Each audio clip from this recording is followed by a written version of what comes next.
Thank you Rammohan Reddy గారు. So మనం చూస్తున్నామంటే అధికారంలో వాళ్ళు ఉన్నారు వీళ్ళు ఉన్నారు ఇట్లా బ్లేమ్ గేమ్ జరుగుతుంది. బట్ నాకు ఒకటి మాత్రం కనిపిస్తుంది, ఆ హైవేలో 2-3 సార్లు ట్రావెల్ చేసిన వ్యక్తిగా చాలా కష్టం. వంకర టింకర ఉంటూ 2 లేన్ 4 లేన్ ఉంటేనే కష్టం కదా.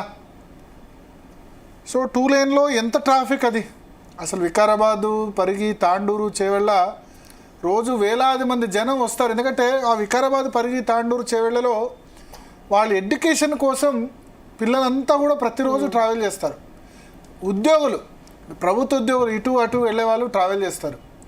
చిన్న పని అయినా వాళ్ళు అక్కడ పెద్ద సిటీ ఏం లేదు, హైదరాబాద్కి వచ్చి కొనుక్కుంటారు కదా. సో అంత పెద్దదానికి 2 లేన్ ఉండడం చాలా ఆశ్చర్యం. ఇంకా మనం అసలు 1950-60లో ఉన్నామా?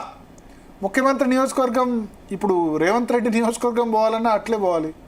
కాంగ్రెస్ పార్టీ అధ్యక్షుడు మల్లికార్జున ఖర్గే గుల్బర్గా వెళ్ళాలన్నా అక్కడి నుంచే వెళ్ళాలా? అంటే రంగారెడ్డి జిల్లా ఒక మాట అన్నారు, రియల్ ఎస్టేట్ అసలు రంగారెడ్డి జిల్లా వల్లనే తెలంగాణకి ఇంత ఆదాయం. దేశంలో అత్యధిక తలసరి ఆదాయం కలిగిన జిల్లా ఉమ్మడి రంగారెడ్డి జిల్లా. ఈ చేవెళ్ళ, పరిగి, తాండూరు, వికారాబాద్లో రియల్ ఎస్టేట్ వల్లనే రాష్ట్ర ఖజానానికి ఇంత ఆదాయం వస్తుంది.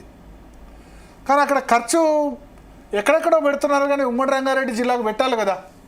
రంగారెడ్డి అంటే మనం ఈ నానక్రామ్ కూడా, గచ్చిబౌలి ఇక్కడ పెడుతున్నాం. ఉమ్మడి రంగారెడ్డి జిల్లాలో వికారాబాద్ జిల్లాకు ఆ ప్రాంతం ఎలిజిబుల్ కదా. సరే మిగతా చోట్ల ఎక్కడ వచ్చిన డబ్బు అక్కడే ఖర్చు పెట్టాలని కాదు, కానీ మినిమం 2 లేన్ ఉండడం మాత్రం క్షమించడానికి అర్హం కాదు. దానికి కారణం ఎవరైనా సరే బీజేపీ, కాంగ్రెస్, బీఆర్ఎస్ ఇట్లా బ్లేమ్ గేమ్ అయితే నడుస్తూ ఉంటుంది రానా.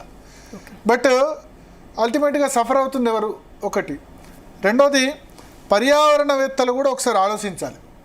పర్యావరణవేత్తలు కూడా ఆలోచించాలి. ఎస్, చెట్లు ముఖ్యం, చెట్లతో పాటు మనిషితో పాటు అన్ని ప్రాణులు కూడా బతకాలి. కానీ ఏమంటారు, థియరీ ఉంది, సర్వైవల్ ఆఫ్ ది ఫిట్టెస్ట్. ఫిట్గా, అందరికంటే ఫిట్గా ఉన్న వాళ్ళే భూమి మీద బతుకుతారండి. సర్వైవల్ ఆఫ్ ది ఫిట్టెస్ట్, అంతే కదా. మనిషి తను బతకడం కోసం ఎన్నో జంతువుల్ని చంపుతున్నాడు. అది మేకలైనా, కోళ్ళైనా అంతే కదా. ఏ జంతువు అయినా, చీమలైనా, పక్షులైనా. Survival of the fittest theory. పులి వచ్చి జింకను తింటేనే కదా దానికి ఆహారం. శాకాహార జంతువులు మాత్రమే పులి తింటుంది. So survival of the fittest theory. అట్లానే మనిషి మనుగడ కోసం కుక్కల్ని లేదా వేరే జంతువుల్ని వాటన్ని చంపాలని కాదు. బట్ ఇక్కడ ఏంటంటే డెవలప్మెంట్ ప్రాసెస్లో కంపల్సరీ కొన్ని హైవేస్, ఏదైనా ఇండస్ట్రీ వచ్చిందనుకోండి, చెట్లను కొట్టేసి ఇండస్ట్రీ అంటే కాదు, ఇది అత్యవసరం. రోడ్డు రవాణా సౌకర్యం అన్నది చాలా ఇంపార్టెంట్. ట్రాన్స్ప్లాంట్ సంబంధించి అయినా లేకపోతే మిగతా వాటికైనా చాలా ఇంపార్టెంట్గా చూడాలి. మనతో పాటు శ్రీనివాస్ గారు ఉన్నారు, పుప్పాల శ్రీనివాస్ గారు.